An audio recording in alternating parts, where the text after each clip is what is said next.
methodological research gap. So, ito naman inadequacy, insufficiency, or yung maling method na ginagamit sa pagre-research. So, yung research method mo, isama na rin natin yung research device mo is inadequate or insufficient or mali. Hindi outdated yung ginagamit. So, pag nagkaroon ka ng ganun, magkakaroon ka ng methodological research gap. Kung paano mo kinakonduct yung research mo. Kasi may mga tao na hindi tinatanggap na outdated na yung kanilang methods. Okay.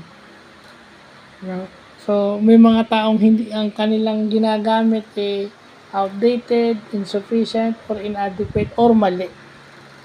So, basically, yun lang yun.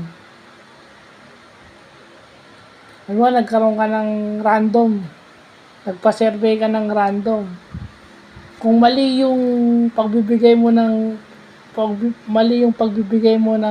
kung maling tao yung napagbigyan mo and since random yun, mali yun. Mamamali yung research mo.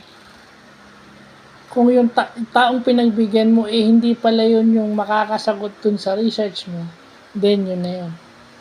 Methodological gap na nga yun. Kasi yung method mo, mali na. So, pag mali na yung method mo, magkakaroon ng gap ngayon yan. Agwat. So, yun lang po.